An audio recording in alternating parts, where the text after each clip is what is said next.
time to time, I've done this before. These are different today, but I'll open them with a little bit of an explanation.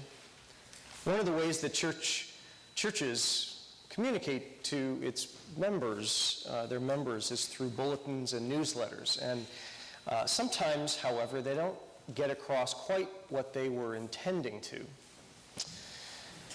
These actually came from church bulletins, and I thought I would give you a couple examples of how communication sometimes fails in its even best intentions.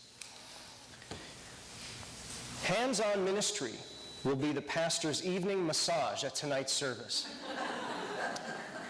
Ushers will eat latecomers during the announcements. For those of you who have children and don't know it, we have a nursery downstairs. During the absence of our pastor, we enjoyed the rare privilege of hearing a good sermon by Reverend Thomas. Special thanks to the minister's daughter, who filled in playing the piano for the service last week, which, as usual, fell upon her. I'll give you a second on that one. Don't let worry kill you off. Let the church help. The cost for attending the fasting and prayer conference includes all meals. Miss Charlene Mason sang, "I will not pass this way again," giving obvious pleasure to the congregation. At tonight's service, the topic will be, "What is hell?" Come early and hear the choir practice. It's good having you back, by the way. Our youth basketball team is back in action Wednesday at 8 p.m. in the Recreation Hall. Come out and watch us kill Christ the King. And this is my personal favorite. Bertha Belch, a missionary from Kenya, will be speaking tonight at Calvary Methodist Church. Come hear Bertha Belch all the way from Africa.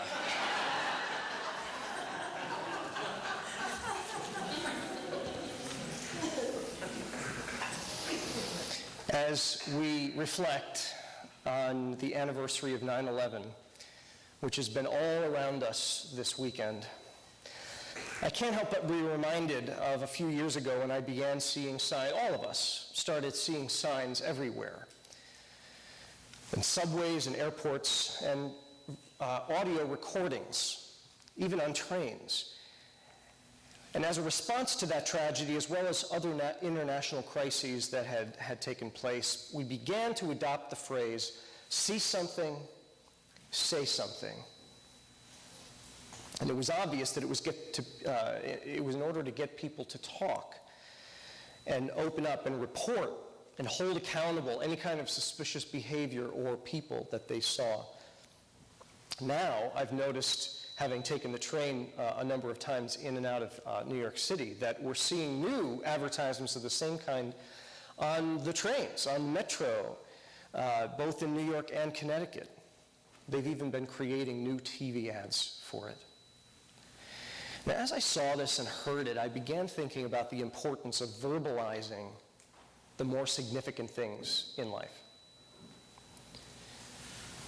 and doing something with what we know and what we've experienced. In other words, like I said to the kids, telling our stories. In the reading that we heard from the Gospel of John a few minutes ago, he said that he based the impact of his ministry and that of the apostles on one primary focus. It was their testimony. He said, "That which we have heard and we have seen with our eyes and looked at and that we have touched with our hands, these things we proclaim to you." John felt that what they were witness to was the most powerful factor of force and the cornerstone of the ministry of the apostles. There's a book called Lost Christianities. It's a very interesting book. It talks about the theological and the inspirational legacies that we lost after the first 2 centuries of the church's existence. And we lost them as a result of discarding and disregarding certain ancient texts that never ended up making it into the New Testament canon as a result of the Council of Nicaea. They were rich. They were rich stories. And they told about the freedom of the followers of Christ to live out into new expressions and understanding of the faith and understanding of how to relate to each other in community. Those books spoke of the permission to expand their views and their perspectives about their relationship with God. And it was through their stories, their experiences, not simply their over-rehearsed theologies and their academics, that they found themselves ministered to by.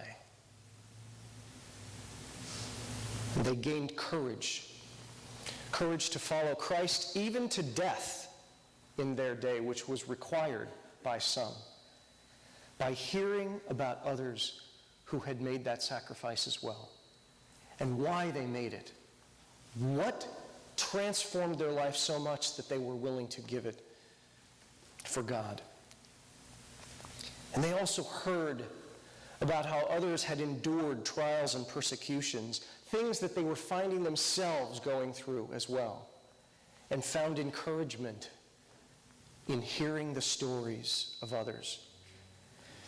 The apostles spoke about what they saw and they heard. They didn't philosophize about God. That didn't happen for at least another century.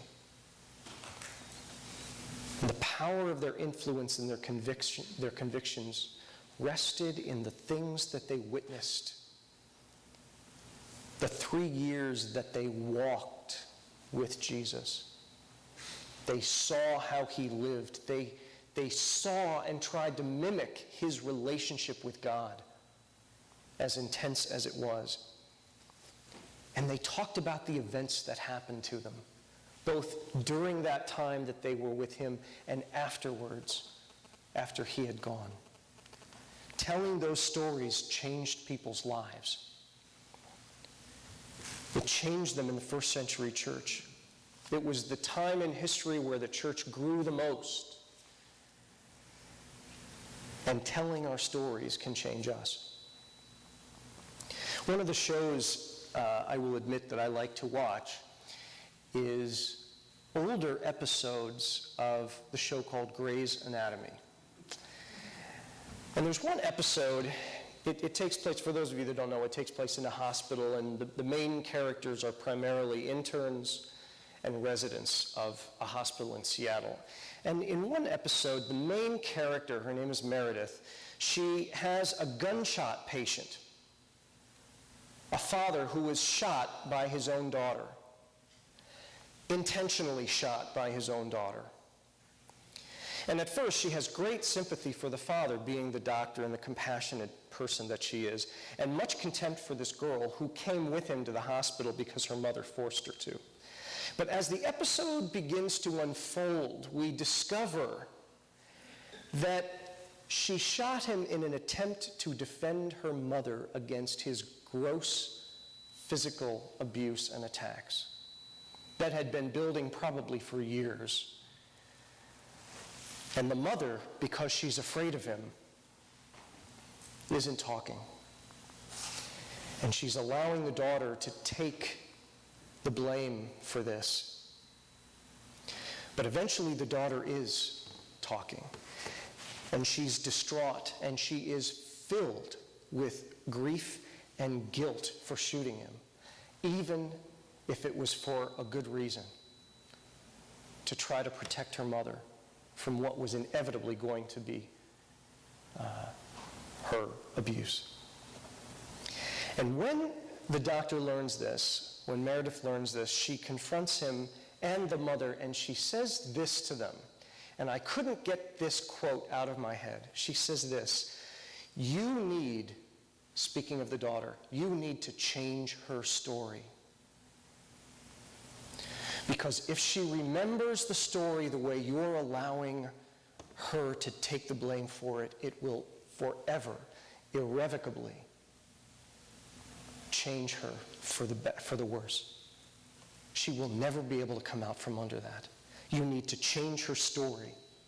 You have to tell the authorities, because she will remember this as the awful thing that you made her do instead of trying to save you. You have to tell her the truth, and you have to change her story, or it will haunt her for the rest of her life.